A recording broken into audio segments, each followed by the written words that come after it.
ఆయతులు తానికలు ఎన్ని ఎత్తులేసైనా తనకంటే ఎదగాలని కోరుకుంటడే.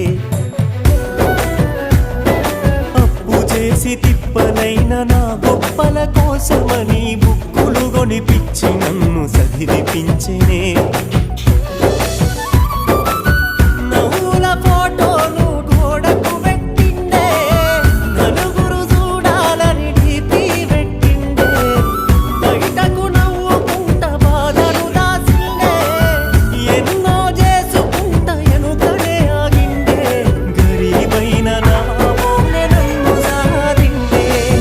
సిరిగిన అంగీలేసిన మా